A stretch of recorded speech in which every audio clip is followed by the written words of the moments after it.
नमस्कार दोस्तों। मैं ए आपका दोस्त आपका स्वागत करता हूं आपके अपने YouTube channel real horror story में।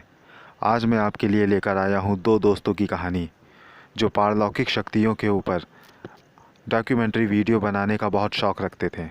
तो ज़्यादा देर ना करते हुए शुरू करते हैं आज की अपनी ये कहानी।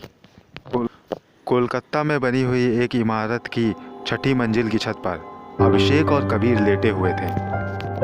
वो अपने कैमरे से सामने बने हुए 500 साल पुराने किले को देख रहे थे जिसमें लोग भूत प्रेत और जिन होने का दावा करते थे। कबीर और अभिषेक इन्हीं भूत प्रेत और जिन की खोज में डॉक्यूमेंट्री वीडियो बनाने के लिए यहाँ पर आए हुए थे। रात के लगभग 12 बज चुके थे। सड़कों पर सन्नाटा छा गया था। सड़कों पर कोई भी इंसान नहीं दिखाई दे रहा था और जैसे जैसे रात बढ़ती चली जा रही थी ठंड भी बढ़ती चली जा रही थी। कबीर ने अभिषेक से कहा, कुछ दिखा तुम्हें? तो अभिषेक ने कहा, अभी तो फ़िलहाल नहीं, लेकिन शायद थोड़ी देर के बाद कुछ दिखने को मिले। तुम्हें क्या लगता है? इस पर कबीर ने कहा, शायद तुम सही कह रहे हो, लेकिन मेरा मन कहता है कि शायद कुछ दिखे भी ना, क्योंकि पिछली बार जब हम लोगों ने वहाँ पे कैमरे लगाए थे तो कुछ भी रिकॉर्ड नहीं हुआ था। इससे साफ पता चलता है कि वहाँ पर कुछ भी नहीं था।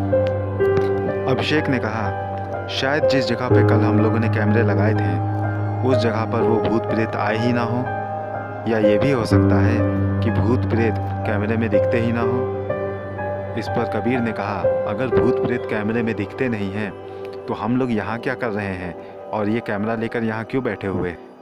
इस पर अभिषेक ने कहा, अगर कैमरे में भूत प्रेत नहीं दिखे तो क्या हुआ, हम लोगों को तो दिख सकते हैं। यहाँ से हम लोग आसानी से देख पा रहे हैं। रात के 1 बज चुके थे, लेकिन उस किले में अभी भी कोई भी हलचल नहीं हुई थी।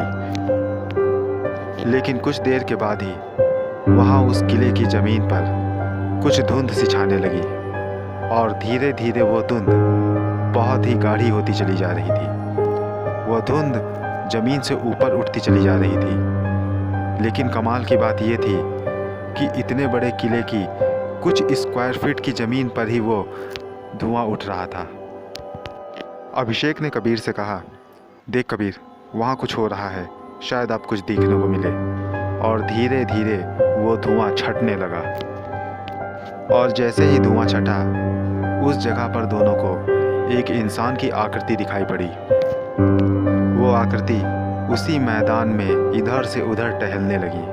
अभिषेक ने कबीर से कहा, देख वो आ गया है, शायद यही जिन है। इस पर कबीर ने कहा, कोई ज़रूरी नहीं कि ये कोई जिन हो सकता है कि ये कोई आदमी हो। तो अभिषेक ने कहा, अगर ये कोई आदमी है तो ये धुएं से कैसे आ गया?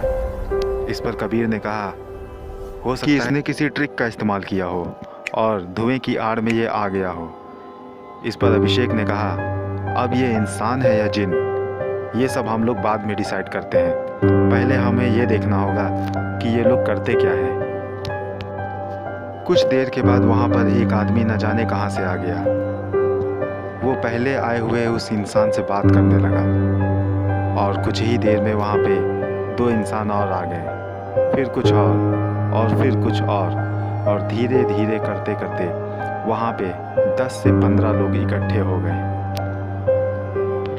कुछ देर के बाद वहाँ पे छोटे छोटे बच्चे भी आ गए और फिर जो तमाशा शुरू हुआ उसको देखकर कबीर और अभिषेक के रोंगटे खड़े हो गए। वो बच्चे वहाँ पर दौड़ दौड़ कर खेलने लगे और उनमें से एक बच्चा दीवार के आर पार होते हुए दौड़ रहा था। उसको देखते देखते सारे बच्चे दीवार के आर पार दौड़ने लगे। ये देखकर दोनों और डर गए और फिर उनमें से कुछ बच्चे वहाँ पास के बने हुए एक कुएं में कूदने लगे और कूदने के बाद वो लोग वहाँ पर उड़ते हुए उस कुएं से निकलने लगे।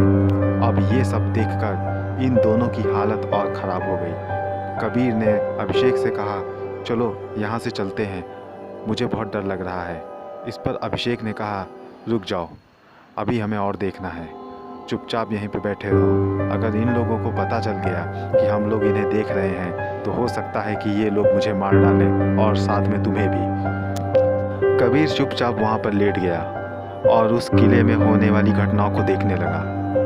कुछ देर के बाद उनमें से एक वयस्क आदमी उठा और हवा में उड़ने लगा। हवा में उड़ते हुए वो उस किले के बने हुए पुराने गुंबद के ऊपर खड़ा हो गया और फिर वहाँ से उड़ते हुए वह रोड पे लगी हुई स्ट्रीट लाइट के खंभे पर जाकर खड़ा हो गया।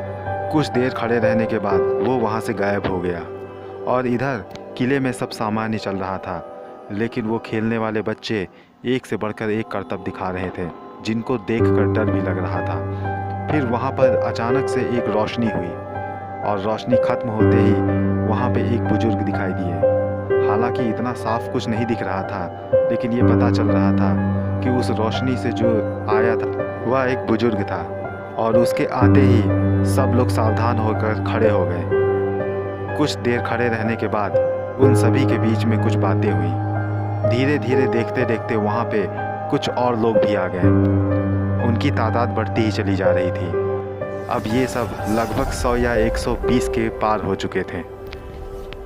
वे सब वहाँ पे टहल रहे थे, वे उड़ रहे थे, तो कुछ एक जगह से गायब होकर दूसरी जगह पर जा रहे थे। ये सब देखकर पक्का यकीन हो गया कि ये कोई पारलौकिक शक्तियाँ ही हैं। अब ये जिन है या कोई और, ये नहीं पता था। उनमें से कभी कोई रूप बदलकर बिल्ली बन जाता, तो कभी रूप बदलकर सांप बन जाता, तो कोई पंछी बनकर आसमान में उड़ने लगता था। अब ये सब देखकर ये दोनों और डरने लगे थे।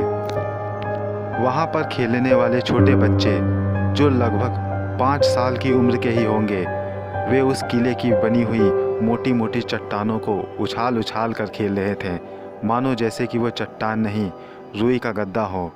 कोई 50 किलो की चट्टान तो कोई 100 किलो की चट्टान, जिन्हें इंसान खिसका भी नहीं सकता था, उन्हें वो एक गेंद की तरह खेल रहे थे।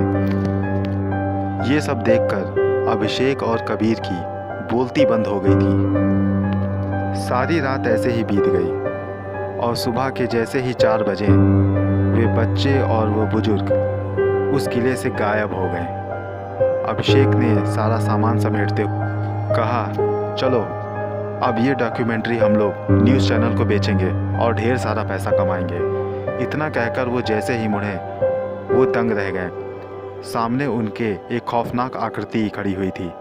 वो कोई और नहीं, उन्हीं में से उड़ा हुआ एक जिन था जो हवा में उड़ता हुआ उनकी तरफ बढ़ रहा था और उनके पास आकर उनसे बोलने लगा, क्यों छुपकर हमें देख रहे थे? तुम्हें क्या लगा हमारी निगाह तुम पर नहीं गई?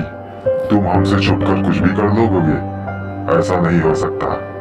अब तुम लोग हमारा रहस्य जान चुके हो, तो तुम लोगों को जिंदा रहने का कोई अधिकार नहीं।